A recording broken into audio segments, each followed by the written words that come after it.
gharsul jannah, subhanallah, walhamdulillah, wa la ilaha illallah, Allahu akbar. Itu tanaman syurga. Bermaksud apa? Bermaksud orang yang berzikir kepada Allah Ta'ala tu tanaman dia dalam syurga Allah Ta'ala. Maka tanaman tu sebanyak mana kita zikir, sebanyak tu pokok akan tumbuh dalam syurga. Dan sebanyak mana pokok tumbuh dalam syurga, sebanyak itulah taman yang kita akan dapat dalam syurga Allah Ta'ala. Bayangkan kalau orang ni sehari dia zikir kepada Allah Ta'ala dengan 1000 zikir. Maksudnya ada 1000 pokok yang dia dah tanam dalam syurga.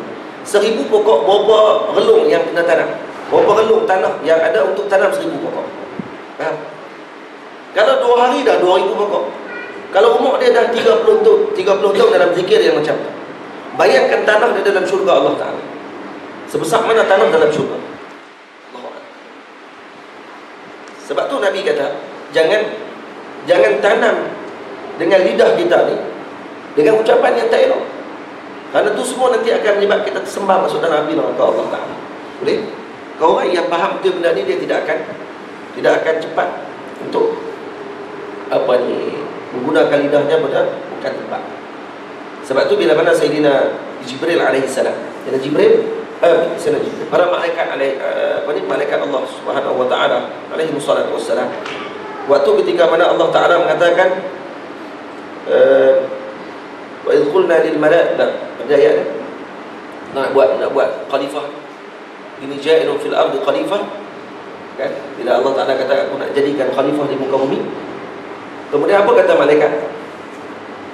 Ayat apa ni ayat ni? Ayat mudah dia macam mana? Wa idh qala rabbuka lil malaa'ikati inni ja'ilun fil ardi khalifah qalu ataj'alu fiha man yufsidu fiha wa yasfiku ad-dima'. Ya Allah, kenapa kamu nak buat makhluk yang mana mereka ni nanti akan menumpahkan darah, yasfiku ad-dima'? Kenapa bertumpah darah tadi? Kerana lidah. Kalau lidah tak jaga, maka akan berlaku pertumpahan darah. Betul tak? Bukan tumpah darah tu. Dia ada sebab sebelum ni. Ada lidah. Sedangkan nahnu nusabbihu, kami ni orang yang bertasbih kepada kamu, memuji kamu ya Allah. Kenapa nak jadikan lagi makhluk yang macam tu? Baik. Maksudnya apa di sini? Maksudnya malaikat ingin terang kepada kita dalam ayat tersebut bahawa makhluk yang terbaik adalah yang membanyakkan zikir kepada Allah. Faham? Boleh? Bukan yang safkud dima, bukan yang menumpahkan darah orang, dan bukan yang membuat suatu perkara yang sehingga menyebabkan berlaku pertumpahan darah. Dan itu kerja para ulama. Sebab tu ulama tahan orang jangan safkud dima. Kerana safkud dima ni sifat orang yang tidak baik. Nampak? Maka para ulama larang dengan sebab untuk berlaku safkud dima apa dia? Sebab lidah. Maka berlaku safkud dima nanti akan jadi susah. Maka ulama-ulama pun larang jangan buat perkara-perkara yang boleh menyebabkan safkud dima. Tapi orang zaman dah dia kata ini perjuangan. Bila safkud dima betul-betul ni perjuangan besar. Mati gitu. Para ulama kata jangan buat macam tu kerana ini akan boleh menyebabkan berlaku fitnah. Nampak? Kerja ulama sebenarnya kerja siapa? Kerja para malaikat. Menahan orang daripada berlaku pertumpahan darah. Ini kerja. Nampak? Tapi orang tak nampak benda sebut dan orang tuduh para ulama pula jahat dan sebagainya. Ini berat. Nah, ini kerana apa? Kerana tidak mengetahui tentang perkara yang sebetulnya. Tidak talaqi. Tidak mengambil ilmu daripada masyayikh, tidak ambil daripada afwah syuyukh. Maka tidak mewarisi sifat rahmat Nabi SAW. Faham? Macam mana? Maka kena dekat dengan syuyukh. Oh betul. Boleh. Yang ini disebut oleh para mufassir. Dan kenapa malaikat bandingkan dengan pertumpahan darah?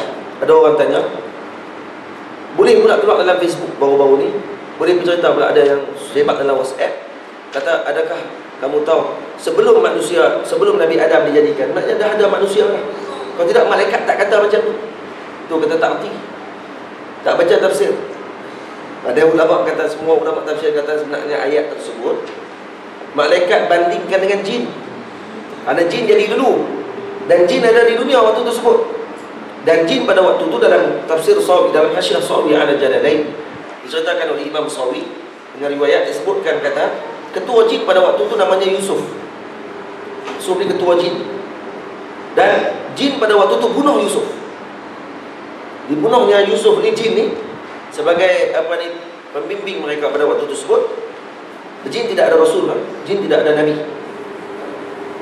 Sebab Nabi, apa maksud Nabi? Insanu, zakaru. Nampak tak? Manusia, syarat dia, bukan jin. Jadi jin tidak ada Nabi. Jadi dia digelar Rasul. Dalam ayat itu digelar Rasul. Sebagai Rasul maksud daripada utusan dari segi lughah, lughawi. Segi lughah dia utusan daripada Allah untuk melihat ataupun mentadbir jin pada waktu tersebut. Sebab tu dalam Al-Quran Allah Ta'ala sebut apa dia? Wa ma khalaqtul jinna wal insa illa liya'budun. Kenapa dahulukan jin? Kerana jin jadi dulu. Dalam ayat khalaqa, jin jadi dulu. Wa ma khalaqtul jinna, maka didahulukan jin pada ayat tersebut kerana jin jadi dulu. Kemudian baru jadikan manusia. Maka bila mana dah jin bunuh Yusuf, maka berlaku peperangan. Berlaku peperangan di kalangan jin. Maka turunlah para malaikat dengan arahan Allah Ta'ala yang diketuai oleh Azazil, iblis ketua pada waktu tersebut. Iblis bukan malaikat, tapi dia ketua pada waktu tersebut dan dia yang mengetuai peperangan tadi. Dia turun bersama dengan para malaikat dan menghalau jin-jin. Dia menghalau jin-jin. Ada sebagainya yang ke bukit, ada sebagainya yang ke darat, ada sebagainya yang ke laut. Betul, ada jin laut, ada jin bukit semua kan. Ada jin dihalau dah, tidak boleh ada mudud lagi, tidak boleh ada negara pada waktu tersebut. Maka disebabkan tu lah malaikat bagi contoh. Ya Allah, kamu nak jadikan khalifah di muka bumi yang mereka ni akan menumpahkan darah macam jin dulu. Sedangkan kami dah ada untuk nak bertasbih, berzikir kepadamu, ya Allah. Allah Ta'ala kata, aku lebih tahu apa yang kamu tidak ketahui. Maka malaikat disebabkan takut dengan apa yang Allah Ta'ala ucapkan tadi. Rasa bersalahnya mereka dengan apa yang mereka ucapkan kepada Allah Ta'ala. Walaupun hanya dengan ucapan tadi, bukannya istifham taubih, bukan istifham tankir, ingkari, bukan nak ingkar dengan apa yang Allah Ta'ala buat. Istifham, hanya sekadar untuk istifham, tanya kepada Allah Ta'ala. Walaupun pada ayatnya istilah ingkar, tapi ta'aduban ma'al malaikah, beradab dengan malaikat. Istifham ni tanya kepada Allah Ta'ala. Itu pun mereka takut dan akhirnya menyebabkan setiap hari 70,000 malaikat masuk ke dalam apa ni, Allahumma salli ala sayyidina Muhammad, ke dalam Baitul Ma'mur dan bertawaf di Baitul Ma'mur yang tidak keluar lagi. Setiap hari 70,000 masuk. Kenapa? Karena soalan. Soalan daripada mana? Daripada lidah. Faham? Itu bahaya cakap kalau kata lebih. Hatta yang ucapan tadi keluar oleh malaikat. Malaikat pun bimbang dengan perkara tersebut. Masuk dalam Baitul Ma'mur tak keluar lagi. Setiap hari 70. Tawaf, mohon ampun kepada Allah Ta'ala. Nampak tak? Jaga lidah ni bahaya semua. Sebab tu lidah lah anggota yang paling dijaga. Mata, kaki, tangan, tak ada jagaan apa-apa. Terus ya. Kalau mata pun dah selapis ya. Ni ya, kelopak mata. Lidah dengan mulut, bibir, gigi lagi. Lepas tu pula ruang dalam mulut tu lagi. Lepas tu baru lidah. Cuba kan? Punya nak jaga. Maka kena jaga. Dan bersabda Nabi SAW, "Man kana yu'minu billahi wal yawmil akhir falyaqul khaira aw liyasmut." Artinya, barang siapa membenarkan ia akan Allah Ta'ala dan akan hari kiamat. Maksud apa membenarkan? Kalau dia beriman dengan Allah Ta'ala, itu wujud, dan beriman dengan hari kiamat. Apa kaitan dengan hari kiamat? Karena hari kiamat hari pembalasan. Kalau dia tahu ada hari pembalasan, dia tahu Allah melihat kepada apa yang dia ucapkan, falyaqul khaira, cakap yang baik. Kamu beriman nanti akan ada pembalasan di akhirat. Kenapa kamu cakap tak baik lagi? Tuan saudara, kamu tahu ada pembalasan di hari akhirat. Kenapa kamu suka mengumpat, suka mengata, suka maki hamut dan sebagainya? Falyaqul khaira aw liyasmut, ataupun diam. Betul kata ulama, "Lau kana al-kalamu fiddah wa sukutu dhahab." Kalaulah kalam itu, bercakap itu adalah perak, maka diam itu adalah emas. Diam itu lebih baik. Nampak? Lepas tu kata para ulama, kata Imam Al-Ghazali ada riwayat dalam Hilyatul Awliya, diceritakan oleh Imam Abi Nu'aim Al-Asfahani, kalau kamu bertemu dengan seorang yang dia ni kurang bercakap, dan yang tagharrabun nas, suka duduk jauh daripada manusia, tidak mau bercakap dengan manusia, faqtaribuhu, dekatlah dengan mereka ni. Kerana apa? Kerana mereka ini akan keluar daripada mulut mereka al-hikmah. Kerana mereka yang keluar daripada mulut mereka ni hikmah. Karena kalam hikmah akan keluar daripada mulut orang-orang yang macam ni. Faham? Dan ada disebut dalam Ihya. Saya tak ingat di mana tempat nak ambil. Kalau tengok boleh. Tengok kita boleh baca hadis. Ada di kalangan hamba Allah Ta'ala ni, yang mana orang tengok dia macam gila.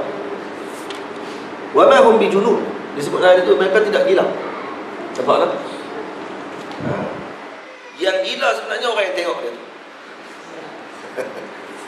Boleh? Ada, saya tak ingat datang mana. Tak apalah, nanti kita tengok. Baik. Dan kemudian apa ni, Allahumma salli ala Sayyidina Muhammad. Saya contoh apa ni? Baik, betul. Sebelum terlupa, ada satu faedah ni. Qil disebutkan. Tadi cerita kita tak ada. Cerita tentang apa ni, makanan ni. Dia kata apa? Imam Ghazali sebut. Dia kata antara apa ni, cara-cara nak bagi tarik riyadhah bi kasri syahawatil batn, nak bagi pecahkan hawa makan ni, dia kata kita makan kurang. Nak tengok orang ni, dia kata nak tengok orang ni, dia Allahumma salli ala Sayyidina Muhammad, ju'is sadiq, dia kata lapar yang benar. Apa lapar yang benar? Lapar yang benar, dia kata alla tatluban nafsul udma. Nafsu kita tak minta nak makan dengan apa ni, dengan pencicah ataupun dengan apa ni, kan makanan asasi tu, gulai. Dan kalau ada nasi dengan apa-apa saja yang boleh makan, maka dia tak minta lagi hal lain. Maka tu ju' salih. Ini orang lapar yang betul. Nampak kan? Contohnya, bal ta'kulul khubza wahdahu bi syahwatin. Bahkan dia makan khubz, roti saja dengan syahwat. Makan roti je, tapi syahwat gila makan roti. Bukan ada apa pun dalam tu, tak ada daging, tak ada apa pun, tapi dia makan sungguh. Ni ju' salih. Dia orang yang lapar yang betul, lapar yang benar. Tapi kalau lapar tapi dalam masa sama makan roti, tak sedap lah kalau tak ada roti daging. Bohong, tak lapar tu. Atau orang ni ju'ul kazib dia bagi. Ju'ul kazib. Kelaparan nafsu sebenarnya. Itu bukan lapar yang seperti para solihin lapar. Para solihin kalau makan roti, tak minta lain dah. Itu cukup dah, kerana aku lapar. Yang ni pun makanan, cukup dah makan. Kalau ada udmun, minta pula dengan daging, minta dengan cicah, salatah, tak nak pula dengan benda-benda lain yang ada di keliling, aja subuhkan. Dan kata sebahagian ulama, min alamatihi, antara alamat ju' sadiq ni apa dia? Lepas dia makan, kalau dia ludah, air ludah dia tu tidak akan dihurung oleh lalat. Lalat tak hurung. Ini disebut oleh Imam Ghazali, an yabsuqa fala yaqa' az-zubabu alaih. Lalat tak main hurung. Ayat liuk tadi. Maka ayat liuk tu adalah daripada orang yang ju' sadiq, yang laparan itu kelaparan yang benar. Dia makan tu bukan makan dengan syahwat. Dia makan tu makan kerana nak kuatkan diri dia untuk melakukan ibadah. Ludah dia pun lalat tak main sembah. Sebab lalat akan singgah kepada air ludah yang tidak elok. Susah nak buat. Dia awliya semua ni. Ni kitab ni, orang kitab awliya ni. Dia baca ni jadi wali terbang tu habis hiyak. Habis baca tak inilah, habis beramal. InsyaAllah. Bayangkan para masyayikh, para habaib, alim alamah yang mana duduk di Yaman, yang duduk di Mesir zaman dulu, yang ihya ni jadi makanan mereka. Ihya jadi makanan. Bayang macam mana keadaan Imam Ghazali itu. Dan bayangkan pula Imam Ghazali itu sendiri. Siapa dia? Yang mereka boleh kutuk Imam Ghazali, kata gitu gini kat dia. Macam mana Imam Ghazali itu sendiri? Orang yang baca kitab dia pun jadi wali. Dia hak tulis tu jadi macam mana? Hak dia yang tulis tu, apa dia? Siapa dia? Yang tu pun sudah cukup untuk tutup mulut kita daripada kata kepada salihin. Cukup kan? Tengok kitab dia pun kita dah insya-Allah. Ini bukan kitab orang biasa ni. Yang tulis ni bukan orang biasa, luar biasa orang ni. Baik, cukup. Baik. Kemudian dikatakan awliya sunnah. Ataupun berkata ia akan yang baik-baik, atau hendaklah diam ia. Diam. Ada dalam syarahan para ulama tentang diam ni cakap. Dan bersabda ia Nabi SAW, man tawakkal li bima baina lihyaihi wa rijlaihi atawakkal lahu bil jannati. Artinya barang siapa menjamin ia bagiku akan barang yang antara dua tulang dagunya dan dua giginya dan dua kakinya, nescaya aku jamin baginya akan syurga Allah Ta'ala. Nabi kata, siapa yang boleh jamin, dia boleh jaga di antara dagunya, dua tulang dagu ni, apa dia, lidah, dan dua tulang kaki dah. Apa dia dua kakinya? Paha ni, maksudnya fakhidain rijlaih bermakna faqid. Dua paha dia itu kemaluannya dijaga. Nampak? Maka aku jamin baginya akan syurga Allah Ta'ala. Maksudnya jaga lidah daripada cakap yang tak elok, dan jaga kemaluan daripada melakukan perkara yang diharamkan oleh Allah Ta'ala. Maka Nabi kata itu jamin syurga Allah Ta'ala. Dan dikehendaki dengan barang yang di antara dua tulang dagu itu lidah, dan dikehendaki dengan barang yang di antara dua kaki itu faraj. Ditanya akan Rasulullah SAW daripada yang lebih banyak barang yang masukkan ia ke dalam api neraka, maka bersabda ia, dua yang berlubang. Pertama mulut, kedua farj. Ini jawapannya. Dua yang berlubang ni lah masuk dalam lubang apa? Soalan lagi.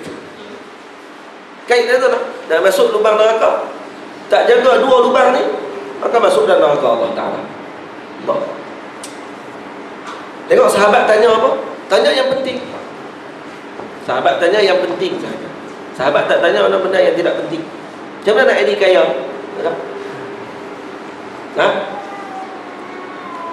Sahabat tanya macam mana nak elok daripada api neraka, macam mana nak jauh daripada fitnah, macam mana nak buat amalan yang terbaik. Apa amalan yang terbaik ya Rasulullah? Itu soalan-soalan para sahabat. Buka dalam kitab hadis, kita akan jumpa soalan-soalan sahabat yang sangat bermanfaat. Habis tu ada yang tanya mata sa'ah tu macam mana pula? Bila kiamat berlaku tu macam tak bermanfaat pun tanya. Tapi jawapan Nabi manfaat, faham? Tak manfaat juga, walaupun nampak tidak manfaat, tapi jawapan Nabi manfaat pada kita. Al-mar'u ma'a man ahab, seorang dengan yang dikasih. Seorang tu dengan apa yang dia kasih, siapa yang dia kasih. Maka jawapan Nabi beri manfaat kepada kita. Tu yang tanya dekat Nabi tentang Allahumma salli ala sayyidina Muhammad, man abi? Nabi kata, akhirnya nak tanyalah apa yang kamu nak tanya. Maka bangkit sahabat tanya, man abi ya Rasul? Siapa ayah aku? Apa tanya soalan? Sayyidina Umar pun marah waktu tu. Tanya soalan apa? Tanya soalan yang lebih manfaat sikit. Maka Nabi kata, aku akan jawab semua. Maka Nabi jawab, abuka fulan ibn fulan. Bukan fulan bin fulan. Beritahu nama fulan bin fulan. Kenapa sahabat tu tanya? Kerana orang kutuk ayah dia. Orang kata ayah dia bukan ayah dia yang betul. Maka bila Nabi jawab waktu tersebut, iskal dia selesai. Masalah yang dia duk hadapi itu selesai. Balik tanya kat mak dia, sungguh mak dia kata betul yang Nabi kata. Nampak? Sebab mak dia dituduh berzina dengan orang lelaki lain, dan dia keluar daripada orang lelaki lain. Maka sebab tu dia tanya kepada Nabi, dan Nabi jawab. Dan dari Nabi SAW mengetahui perkara yang baik. Lepas tu dia tanya, aina abi? Ya Rasulullah, aina abi? Ayahku di mana lah ni? Inna abi wa abaka finnar, kata Nabi. Inna abi di situ maksud daripada, ini ramai orang silap. Dia duk ingat hadis tu bintang terus mak ayah Nabi dia masuk neraka.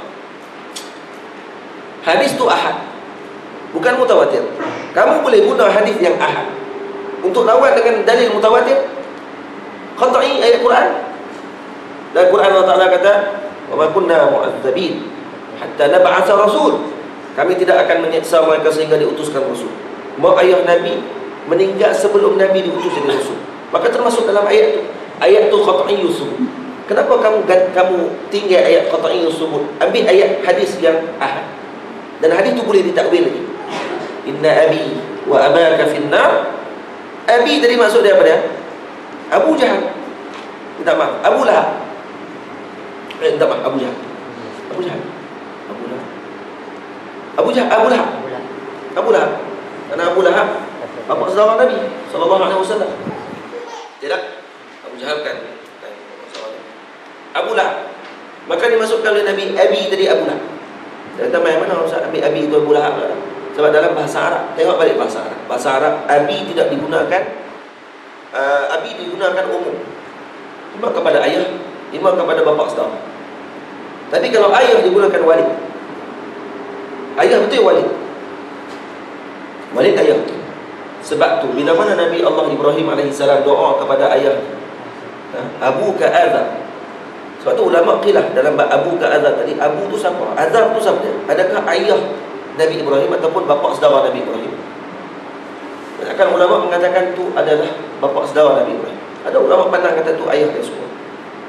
Tapi yang apa ni, yang dipegang oleh kebanyakan ulama mutaakhirin, abuka Azar tadi adalah bapa saudara. Karena Nabi bila doa, Nabi Ibrahim doa kepada abuhu Azar, Allah Ta'ala larang Nabi doa. Allah Ta'ala larang Nabi Ibrahim doa kepada abuhu Azar. Tapi ada doa Nabi Ibrahim yang lain. Nabi Ibrahim doa apa? Rabbighfirli wa liwalidayya. Ya Allah, ampunkan aku dan walidayya. Maksudnya ibu dan ayah. Allah tak larang doa tersebut. Bermaksud apa dia? Abu dengan walid beza. Yang Allah larang kepada Nabi Ibrahim doa kepada abu. Tapi kepada walid tidak dilarang. Bermaksud dalam ayat tu walid dan abu berbeza. Boleh tengok dalam tafsir Imam Sya'rawi. Syekh Sya'rawi ada syarah hadis cerita ni dengan sangat detail. Buka dalam tafsir Sya'rawi, cerita tentang Abu Azar. Cuba tengok Syekh Sya'rawi syarah. Ahli lughah. Syekh Sya'rawi ahli lughah. Dan tengok macam mana dia bahas. Sebab tu Syekh Sya'rawi kata, orang Arab zaman dulu zaman ada bercampur aduk lah. Zaman dulu kalau kata mari ke rumah, tanya aina Abu, maka budak ni akan tanya balik, Abu man? Abu yang mana satu? Maksudnya abi bermakna ammi atau abu bermakna walid. Tapi kalau tanya aina walid, maka dia akan beritahu terus walid dia. Tapi kalau abu kah, abu mana satu? Ammu saya banyak. Nampak darah saya banyak. Ammu pun abu juga, khal pun pak darah saya juga. Kamu nak tanya mana satu ni? Maka budak akan tanya balik. Dalil kata Arab yang khubhah, Arab yang zaman dulu ni, mereka bezakan antara abun dengan walid. Ini kena reti bahasa Arab. Jangan terjemah bahasa Melayu ikut kita. Lepas tu seronok yang tak mak ayah Nabi dalam neraka. Pada pandangan tu ulama semua tolak, tiba-tiba dia keluar balik zaman dah. Pandangan yang sesat, yang rosak. Zaman orang hina Nabi, kita duduk tambah lagi pula. Baik. Sikit ditanya dan sabda Nabi SAW, man kasura kalamuhu kasura sabtuh, wa man kasura sabtuhu kasurat zunubuh, wa man kasurat zunubuhu fannaru awla bih. Artinya barang siapa banyak perkataan, nescaya banyak olehnya tersalah, banyak oleh tersalahnya. Dan barang siapa banyak tersalahnya, nescaya banyak dosanya. Banyak cakap, banyak salah. Banyak salah, banyak dosa. Dan barang siapa banyak dosa, maka api neraka itu lebih utama dengan dia. Ini Nabi guna apa ni? Muqaddimatul sughra, muqaddimatul kubra, dan juga natijah dan neraka. Siapa cakap banyak dosa. Siapa banyak dosa, banyak neraka. Banyak dosa. Siapa banyak cakap, banyak salah. Banyak salah, banyak dosa. Nampak tak? Maka dengan sebab dosa yang banyak, masuk neraka. Dia punya turutan. Maka lawan dia macam mana? Kurangkan cakap, maka kuranglah salah. Bila kurang salah, kuranglah buat dosa. Ataupun tidak buat dosa. Bila tidak buat dosa, maka tak masuklah neraka. Tak masuk neraka, pergi ke mana? Syurga lah tu. Tak ada tempat lain. Tak masuk syurga, duduk kat tepi. Tak ada. Manzilah baina manzilatain. Mu'tazilah. Faham dia terus tu. Sebab neraka ada syurga. Lawan dia balik, syurga Allah Ta'ala. Senang dah sebut. Tak buat susah. Sebab kita lagi seronok sebab kata ke orang yang seronok dia. Sebab kalau kata kat diri sendiri, mana ada seronok? Adakah orang seronok kata kat diri dia sendiri? Dia seronok tak kalau duduk dalam majlis, lepas tu orang duk kata kat dia. Orang duk hentam dia, lepas tu dia seronok. Masya Allah, seronoknya orang kata kat dia. Ada? Gila. Tak ada orang seronok orang kata kat dia.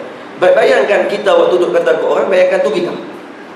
Atau kalau kata ke orang, pernah kata ke orang ni, bayangkan kita waktu tu yang sedang dikata. Kita agak kata lah ke orang. Tak kata lah ke orang. Nampak tak? Ini yang diamalkan oleh para soleh. Sayyidina Ma'ruf Al-Qarqi rahimahullah, hanya pernah mengumpat orang satu tempat, pensan dia bila tengok tempat tu. Tengok tempat tu dia pensan. Bukannya dia orang panggil apa? Allahumma salli ala Muhammad. Ada sebab lain. Sebab tengok tempat tu je.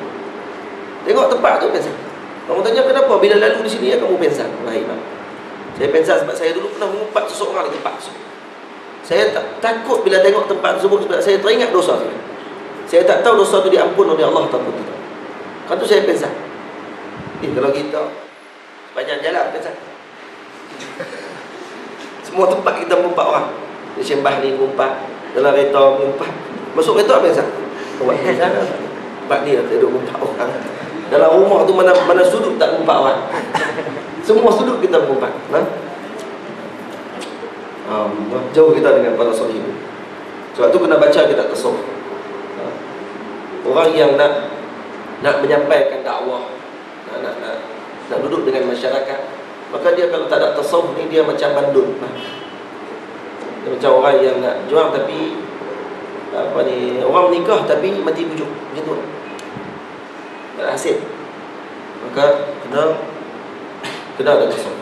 Tasawuf kena ada tasawuf. Tasawuf ni bukan tasawuf teori, tasawuf amali. Tasawuf amali. Ketahui olehmu bahawasanya ada bagi lidah itu kebinasaan yang banyak, tetapi mada akan dikau kerana menolak akan semuanya oleh beramal dengan satu ayat daripada Quran yang mulia, yaitu firman Allah Subhanahu wa taala, la khaira fi katsirin min najwahum illa man amara bi sadaqatin aw ma'rufin, al-ayat. Artinya tiada ada kebajikan pada banyak daripada bisik-bisik mereka itu, melainkan mereka yang menyuruh ia dengan bersedekah atau kebajikan atau mendamaikan antara manusia. Makna ayat ini bahawa tiada engkau berkata-kata pada barang yang tiada memberi manfaat akan dikau, dan engkau simpankan akan perkataan engkau pada yang memberi faedah. Maka adapun kelepasan daripada kebinasaan dunia dan akhirat dikehendaki dengan barang yang tiada memberi manfaat itu, yaitu perkataan yang jikalau ditinggalkan dia nescaya tiada luput dengan dia oleh pahala akhirat atau faedah dunia yang sangat dihajatkan. Dan barang siapa yang menyimpankan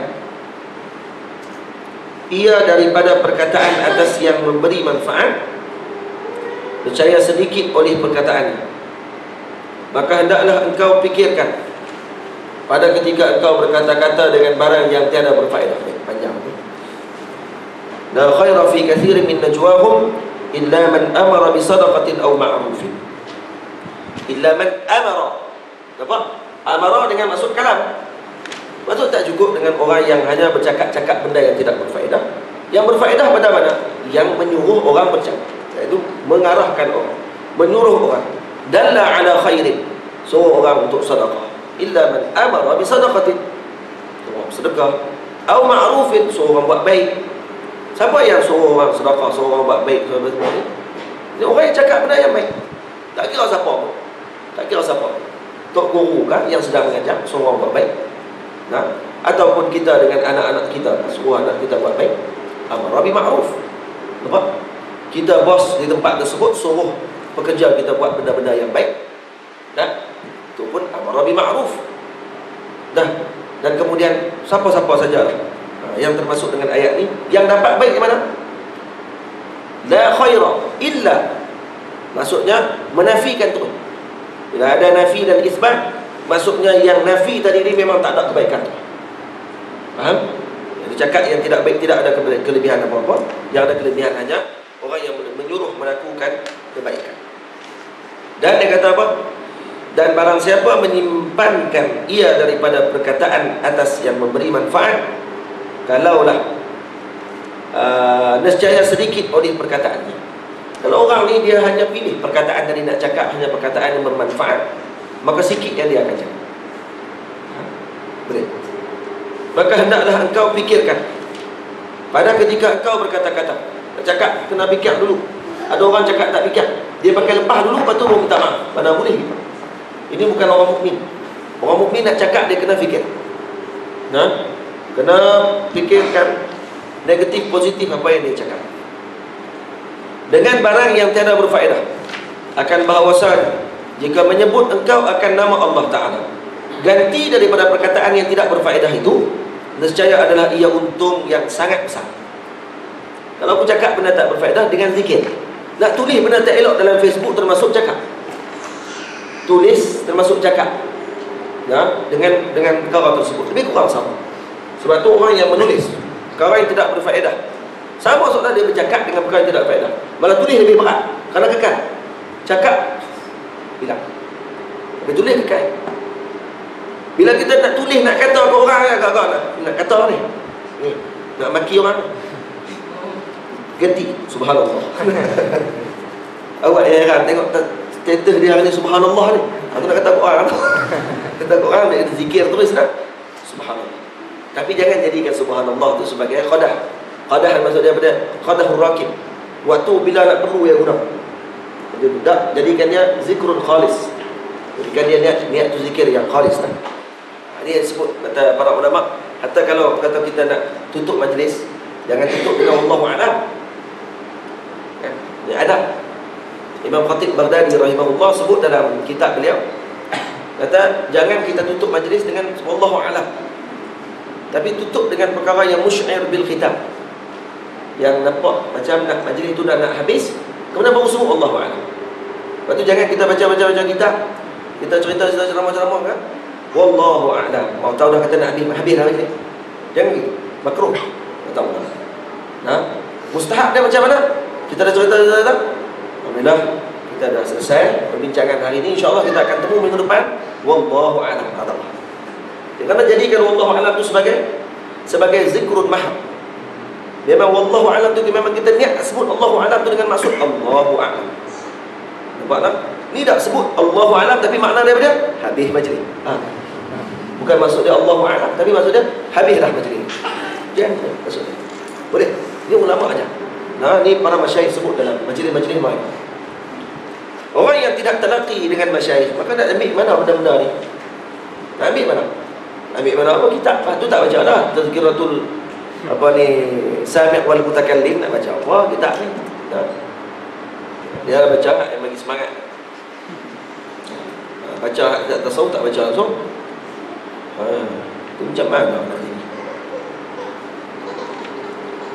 Mana tak? Ganti daripada perkataan yang tiada berfaedah, itu nescaya adalah ia untung yang sangat besar. Kerana zikrullah itu menyerupai ia akan sepotong emas, dan perkataan yang tiada berfaedah itu menyerupai ia akan sepotong daripada tanah yang keras. Mana? Jadi perkataan yang berfaedah macam emas, yang tidak berfaedah itu macam tanah keras. Maka betapa suka orang yang berakal meninggalkan ketul emas dan mengambil ia akan ketul tanah yang keras. Kalau hang berakal, macam mana hang boleh tinggal emas, ambil ketul tanah keras? Ni orang tak bercerdiknya. Nah, ada emas, ada tanah keras. Seolah-olah Syekh sekarang ni menggambarkan kalam yang faedah dengan yang tidak berfaedah, dengan hissi. Kalam ni maknawi, kemudian diiktibarkan dengan hissi. Kalau ada depan mata mah dengan ketui keras, ketui tanah keras, kita nak ambil yang mana satu? Orang tak cerdik dia ambil ketui tanah keras, dia akan ambil mah, itu baru betul. Maka dia orang yang cerdik. Ini jika perkataan itu tiada ada padanya dosa. Maka jika ada padanya dosa, nescaya telah rugi ia dengan sebab meninggalkan emas dan mengambil ia gantinya akan sepotong api. Tu kalau kata dosa lagi berat. Tadi kalau kalam yang harus emas. Ini kalam yang apa ni, berfaedah, emas. Kalam yang tidak berfaedah tapi tidak dosa, tapi tak ada faedah apa kat orang. Ni macam ketui tanah keras. Faham? Tu bandingannya. Tapi kalau yang cakap tu dosa, ni emas, ni api. Ambil api terus, pegang api dan cakap. Baiklah, tak cerdik. Boleh? Dan segala dia kata apa ni, sepotong dan rugi itu, dan yang demikian itu rugi yang sangat besar. 5 minit kita baca, lepas tu kita baca. Maka setengah daripada segala perkataan yang tiada memberi manfaat itu menceritakan segala perjalanan dan kelakuan makanan segala negeri dan segala adat manusia. Masya Allah. Ini maksudnya jalan-jalan cari makan, kan? Cerita rancangan TV dan jalan cari makan, cerita pasal makan. Negeri ni kalau mai jangan lupa mari berhenti di kedai makan ni. Kita kan ada juga tulis dalam Facebook. Kalau mari sini jangan lupa berhenti kedai makan. Kita berhenti. Kita pun dah benda tu, kan? Jadi maksud dia ada faedah? Tak ada faedah apa sebenarnya? Itu antara benda yang tidak berfaedah. Kita ubah benda tu. Tak. Lainlah kalau main ke tempat ni, jangan lupa singgah pondok ni. Dan jangan singgah saja. Singgahlah sekali dengan sumbangan. Faham? Itu pun betul, kan? Seorang singgah tempat-tempat pengajian dan sebagainya. Ada masjid di Malaysia, masjid di Bertam Indah. Bertam Indah ada. Masjid Bertam Indah. Saya pergi bawah ni. Ada hotel. Hotel hebat juga, kan? Hotel. Kemudian apa ni, ada pusat hemodialisis. Hemodialisis ada apa ni? Pusat hemodialisis. Dekat darah tu. Mereka akan buat free. Jadi pusat masjid tu dibuat macam di Mesir zaman dulu. Kalau kita tengok tu, pergi tengok di Masjid Sultan Hasan. Dalam Masjid Sultan Hasan ada hospital dulu.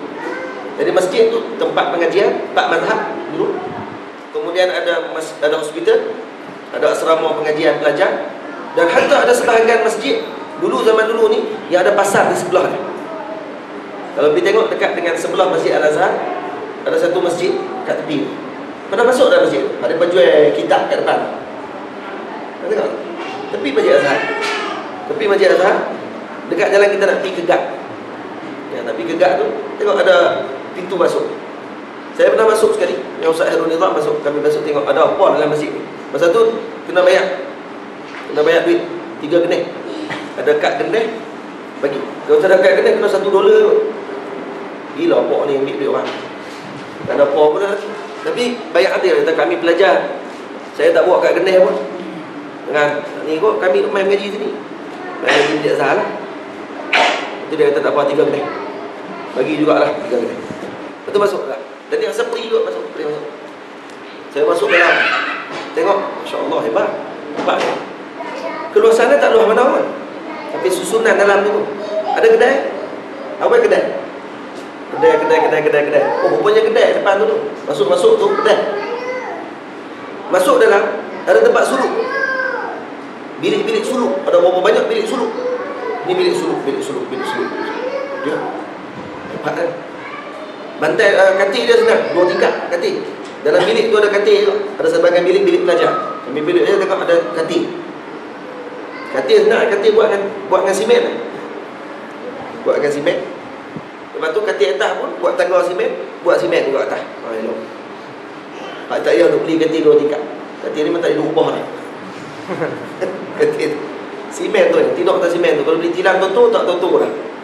Masjid zaman dulu ni tak ada batak apa, tak tingkat. Lepas tu keluar pula, masuk dalam kawasan masjid pula. Ada kawasan masjid. Kursi-kursi kat dalam. Ada kawasan masjid. Masya Allah, lengkap dalam. Ada kedai, ada masjid, ada tempat duduk pelajar, tempat pengajian pun ada dalam tu. Semua ada, lengkap. Dan masjid tu, kau tengok dia punya menara dia, atas sekali ada bentuk tembikar. Betul tak? Kau pasal dia tengok dia punya menara tembikar kat atas. Kenapa dia tak buat menara dia bentuk masjid? Menara masjid dia tu. Dia punya menara panjang tu tinggi, betul ada bentuk tembikar atas 3 biji tembikar. Lepas tu tanda dulu. Zaman dulu kalau orang nak pergi ke pasar, tak tahu pasar dekat mana, tengok tanda tu, oh tahu bawah tu pasar. Faham? Kalau bawah tu suk bawah tu. Jadi pergi ke situ lah.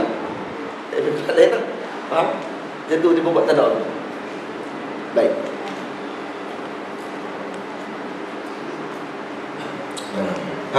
Makanan segala negeri dan segala adat manusia dan segala kelakuan manusia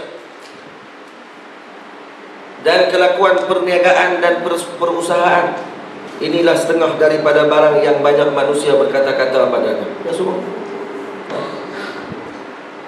Tapi bukanlah maksudnya dilarang secara umum begitu. Maksudnya meninggalkan perkara yang sebegitu tu lebih baik sebetulnya. Kalau kita tengok dalam rihlah Al-Imam Ibn Battutah, Ibn Battutah ni alim, khadi besar. Dia singgah di satu negeri itu latih jadi khadi tu. Alim dia, alim dalam mazhab Maliki. Dan dia pernah berguru dengan Imam Ibn Juzai Al-Maliki, pengarang kitab Taqribul Usul ila Ilm Al-Usul. Ataupun dia sahabat pada Ibn Juzai. Dia orang tu dah. Dan Allahumma salli ala Sayyidina Muhammad. Al-Imam Ibn Battutah rahimahullahu ta'ala, dia pernah cerita dia sampai ke Yaman. Sampai di Yaman, dia kata makan makanan di Yaman, dia jamu sampai dekat dengan 10 mata, 8-9 mata jamu. Lepas tu ada pula cabai pedas, punya makan lebih kurang macam tanam Melayu. Nah, ada cicak dengan cabai. Dia tadi di Yaman, pernah sampai di tempat tersebut. Dia kata orang jamu makan macam mana. Tu pun buku Rihlah Ibnu Battutah tadi tu yang hilang tu. Asalnya Ibnu Battutah dia tulis lagi banyak lagi sepanjang rihlah dia tadi. Apa yang dia bertemu dengan siapa dia bertemu, semua dia cerita dalam buku dia. Tapi buku tu telah dicuri oleh perampok. Lanun tahan kapal dia dan rampas barang-barang dalam kapal, termasuk buku dia. Maka dia tulis balik dengan ingatan dia. Tulis balik apa yang dia lalui dengan ingatan tu pun boleh dapat juga dekat kita satu. Bayang kalau hak tulis daripada asal tu, macam mana tak tahu kitab dia tu. Mereka kalau keturunan Lanun tu keluarkan balik buku tu. Tak ada, buku tu hilang. Buku tu dah hilang. Baik. Dan kemudian maka setengah daripada kebinasaan lidah yang banyak itu berdusta dan mengumpat dan berbantah-bantah. Berbantah-bantah ni maksudnya berdebat. Yang suka berdebat dan memuji dan melawak. Selorang, nah, dipanggil selorang. Melawak, berbantah-bantah. Bantah-bantah ni berdebat kan? Ada orang dia ingat berdebat ni kira kemah lah. Berdebat beza dengan munazarah. Munazarah dengan maksud mencari kebaikan dan kebenaran. Nah? Dan syarat bagi munazarah, perbincangan yang dimaksudkan dengan munazarah ni, kena insaf dengan kesilapan. Kalau kita silap, mengaku kesilapan. Kalau orang tu betul, tidak ikut yang betul. Itu baru munazarah. Berbeza dengan al-jadal. Al-jadal ataupun jidal, dia bukan untuk cari kebenaran. Jidal biasanya adalah untuk menjatuhkan pihak lawan. Sebab itu dilarang. Sebab itu tidak dianjurkan berdebat dalam Islam. Yang dianjurkan munazarah, berbincang. Lepas tu yang silap mengaku kesilapan, yang betul ikut. Nampak tak? Dan dia kena jaga hati dia. Niat daripada orang tersebut bukan kerana nak menjatuhkan orang dan bukan kerana nak memalukan orang tersebut. Ada orang dia berjidal kerana nak menjatuhkan orang. Memang tujuan jidal menjatuhkan. Dia nak tunjukkan ucapan dia lebih hebat. Sebab tu dengan jidal, kita tidak mampu nak sifatkan siapa menang, siapa kalah. Sebab apa? Sebab masing-masing niat tak betul. Dan kadang-kadang yang tak betul boleh menang kerana dia punya ucapan dia lebih kemah daripada yang betul. Betul tak? Yang tak betul boleh menang. Yang betul kalah sebab apa? Sebab cakap tak sedap. Tapi dia betul. Tapi dia punya ucapan dia lekeh, tak nampak macam kawan tu dengan susunan ayat dia nampak kemah. Yang orang zaman dah dia lebih kepada susunan ayat. Nampak? Dia lebih kepada susunan ayat seseorang tersebut. Maka dia menang dengan susunan ayat, bukan menang dengan kebenaran.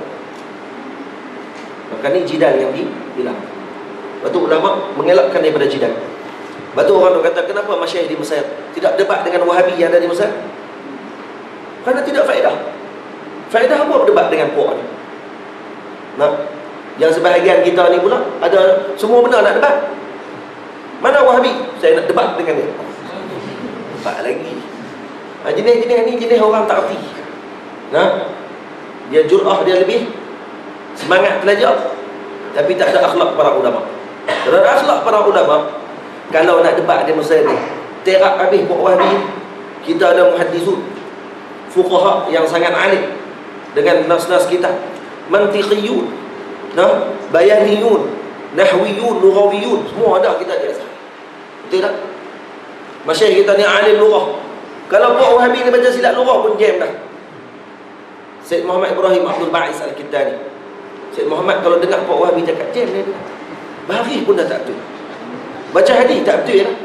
Tapi muhaddis kita Muhaddis plus mana muhaddis plus. Cakap tak betul. Lepas tu tanakut pula bercakap. Sat cakap dia sat cakap. Dalil kata akhliyah tidak tersusun dengan elok. Lepas tu kenapa Syekh Muhammad tak debat dengan dia?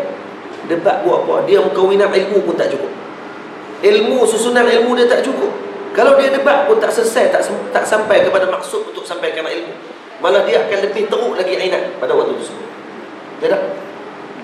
Ini yang berlaku. Sebab tu pernah satu majlis dibuat dalam TV. Dia tak panggil jidan, tapi dia panggil macam bayan, bekor gitu. Terang tentang kebenaran. Bahas tentang masalah niqab kalau tak silap. Dan dibincangkan berdasarkan fiqh. Dipanggil seorang ulama salafi dan dipanggil seorang ulama Azhar, Syekh Hazim Kailani. Dia ulama besar, ahli majlis fatwa di Iskandariyah. Hazim dia ahli majlis fatwa di Iskandariyah. Bahkan dalam iftar tapi huruf di Iskandariyah. Alim Syekh ni masya-Allah, mengajar Masjid Azhar dulu. Syekh Hazim ni relax je, tenang. Pak Long ni kami semangat ni. Yang jadi pengurusi majlis pun alim juga. Duk main mengaji di Masjid Azhar dulu, mengaji usul fiqh dengan Syekh Usam. Dia pun duk main mengaji juga. Dia jadi pengurusi. Tak payah Syekh Hazim yang buh, dia yang buh. Han cakap lain tadi ni, han cakap lain pula. Han ni cakap amalan satu ni. Bukan Syekh Hazim tanya, pengurusi tanya. Lepas tu pening. Yang seronoknya Puak Wahabi berkat dubah aku bawah. Kemahnya hujah Syekh ni. Tengok semua. Hak bodoh je boleh puji bodoh. Kita boleh dengar daripada awal lagi. Tak betul dah dia cakap. Dia cakap pada awal lagi tak betul. Boleh tengok ada dalam YouTube ada rekaman. Tak sejam lah. Kalau internet 3 giga tu pakai habis tu je. Itu yang apa ni? Kerana tu ulama-ulama kita tidak mau debat. Kalau debat tidak ada faedah. Syekhul Azhar kalau nak debat, Allahu Akbar. Terak habis lah puan. Tapi tidak ada faedah. Ada faedah apa debat? Yang kita di Malaysia kalau nak debat. Wahabi nak debat. Lepas tu kita jangan guna berdebat. Gunakan bincang. Kalau bincang, insya-Allah akan dapat kebaikan. Faham? Dia lebih lagi daripada kenal. Dah kali hasil daripada bincang apa dia? Kamu silap, kamu ikut saya. Masalah dia yang berlaku pada dia tidak mengaku dia silap. Dia tak mengaku dia silap. Dia tetap kata dia betul. Dan kemudian dia celah pula ulama yang betul tadi. Ini masalah. Lepas tu bila nak dapat kebenarannya, tak dapat sampai sudah. Dan kebenaran akan tertutup pada waktu tersebut. Wallahu a'lam. Dan kita baca sampai hadis ni sikit. Firman Allah, adapun berdusta maka iaitu mengkhabarkan akan suatu atas sebab dia sebut di sini setengah daripada kebinasaan lidah itu banyak berdusta, mengumpat, berbantah, memuji, melawak disertakan satu persatu, maka kemudian baru dia masuk perbahasan mengikut kepada turutan. Adapun berdusta, maka diceritakan tentang berdusta pada kebinasaan yang pertama, tentang maksud berdusta itu macam mana.